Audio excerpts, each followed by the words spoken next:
Hi, so I'm just going to demonstrate a model that I use for my child who has PDA and ADHD. It's not something that I've necessarily demonstrated to him, but I have it in my mind. I know it works, and it's for me as his parent or carer or anybody that spends a lot of time with a child with PDA, ADHD or any profile that can be challenging if you're not meeting their needs correctly. Then this does work. As I said, I haven't shared this with my son. I may do when the time's right, but he can be quite resistant. If I was to demonstrate this, it then might not work. So this really is for you to embed in your own life, to then be able to use this to then try all the other PDA strategies, but I just want to get this one across to you as the most important thing to embed in your life. So this is there's variations on this. So there's the incredible 5-stage plan, I think it is. I always miss what it's called. Incredible 5-point scale, and I use that a lot because I've work with children in my my main job, so I've been using these sorts of strategies, and I know what works, and this tends to work without getting complicated. It's a good visual cue, but it's also a variation of zones of regulation, which is generally used quite a lot in schools. It's certainly used in my son's school, and it's also a variation of polyvagal theory, which I won't go into. It's incredibly complicated and complex, and but they just talk about shutdown, fight or flight, and social engagement, and that's where we want to be. If we want to do any work with our children to get them motivated, we need to work really, really, really hard to get them here. So we need to invest that time. Relationship really is the key and the foundation for anything, for learning. It gives the child clear thinking. Same with us. You know, if we're not having our needs met and people aren't being kind and we're not feeling cared for, it's hard to feel motivated to do things, especially things that you don't want and somebody else wants you to. Okay, so we're just going to follow this then. So here is shutdown. So generally this is shutdown in polyvagal theory, but here we could also suggest that this is boredom, fatigue. I'll often hear my son say he's bored, and he really does generally look like he just cannot even begin to imagine how to engage himself in anything that I would suggest or try and get involved in. It just doesn't work. It feels like it's a very it's quite a stagnant place. It's very hard to get out of. So and then when somebody's like this, they're not really connecting. So that's our job, to come in as a calm parent, to come in and try and bring them back up to here. Okay, so a child that's there, we need to work towards bringing them here. A child that's reaching on these zones, we need to work on bringing them down here. By the time they are up there, that's what we're talking. We're talking about the challenging sides of behaviour, and I do know that there are a lot of children that don't have this challenging side, but for this purpose of this model, that's what I'm using here, based on challenging behaviour. Okay, so yes, that's really the fight or flight. They've gone, and it's very, very hard to bring a child back. And if I'll just demonstrate. Get my legs too much on film to devices. So if we meet our child with anger, it's not going to work. If we expect our child to be calm down, do this, do that, well, that's going to that's not going to bring them there. It's probably going to shoot them up even more, and there'll be more potential damage and irreparable damage to your relationship as well. It's you really got to, it's as stressful as it can be. We have to really, really, really try and avoid going up there. So the idea of that is if we're trying to avoid being up there, that we need to really work hard on being the calmest person that we can be. We're not superhuman. I'm not. I'm certainly not here all the time. I strive to be. And just having that awareness, I need to be in this zone. If my child's going up there, I need to be here. Just having that awareness can just make you just like take a deep breath. Okay, can't help it. And then the longer, you know, the quicker we are here, the quicker they'll come down. If we're up there, it's just not going to work, is it? So the idea is this is a calm place. So every day you need to invest time in you. You need to invest time in your child, and it might be that you need to invest that time with your child before you can go on to meet your own needs.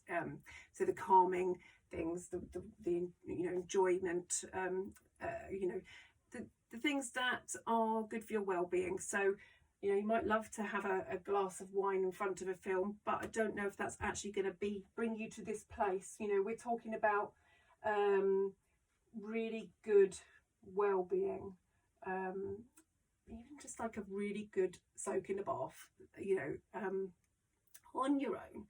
For me, being here is quite difficult because I have got ADHD and I'm constantly surrounded by mess. And it drives me crazy, and I know that I need to sort that out to be here more permanently, and I'm trying. I really am. It's proving hard.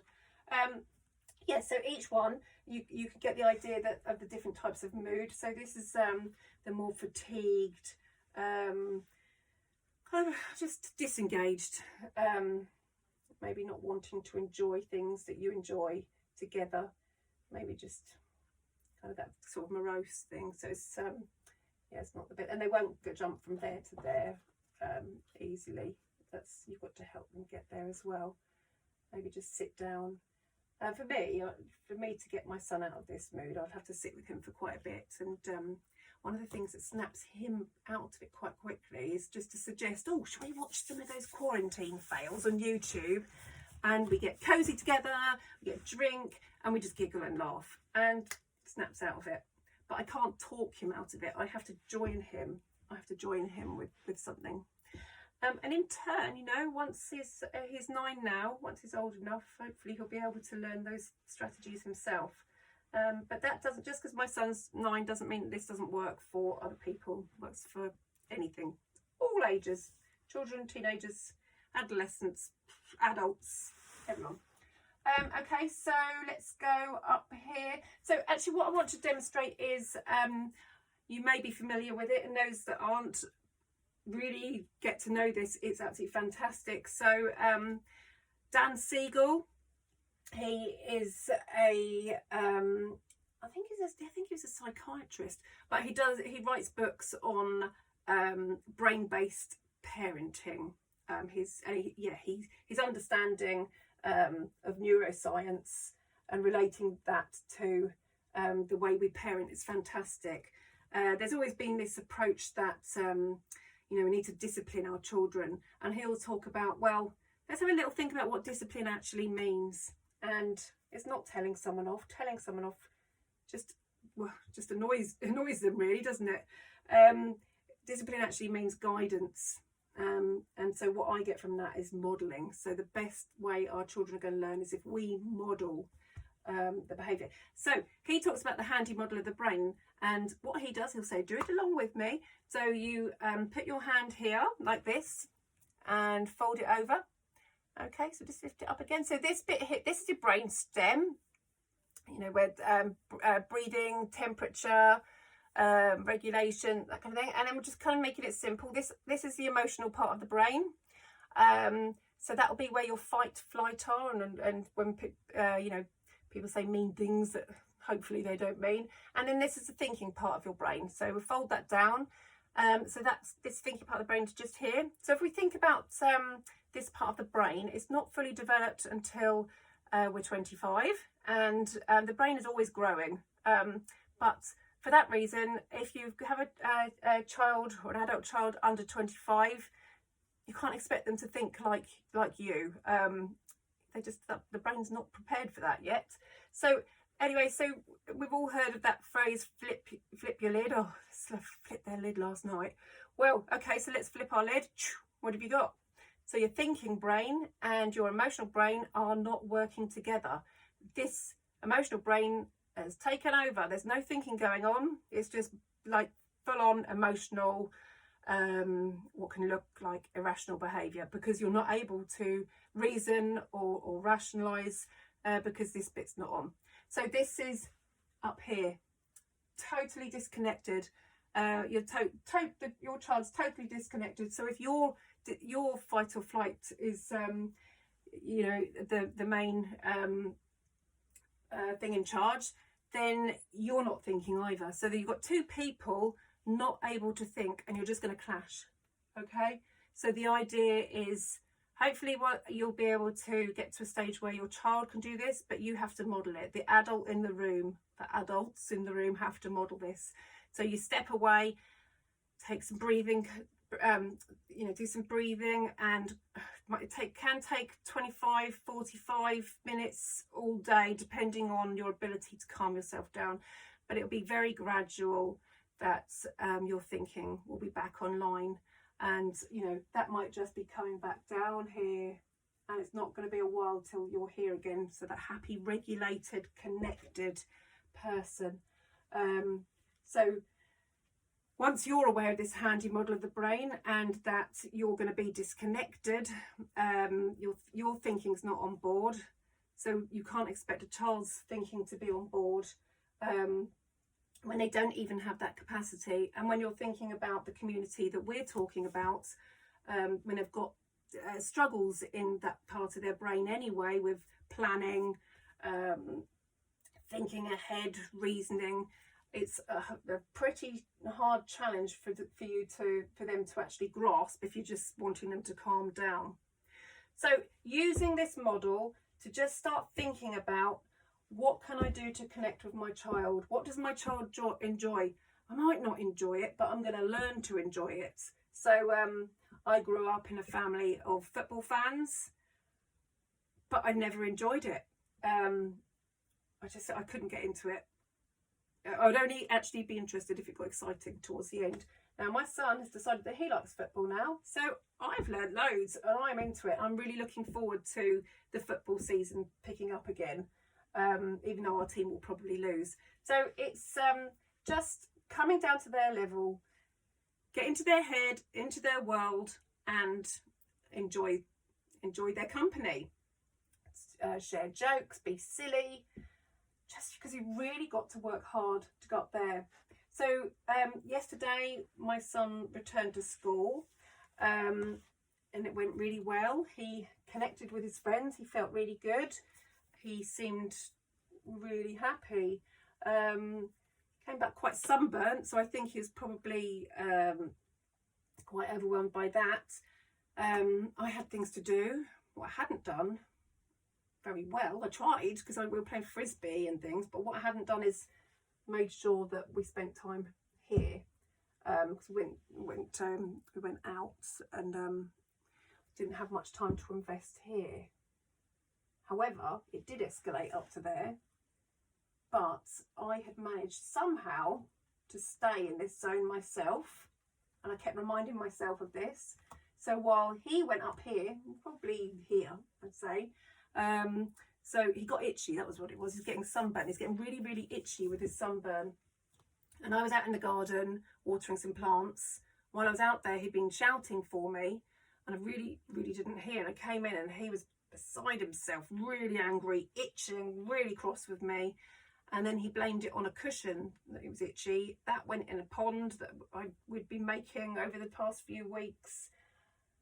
But in my head, I was thinking, okay, he actually can't help this. He's dysregulated.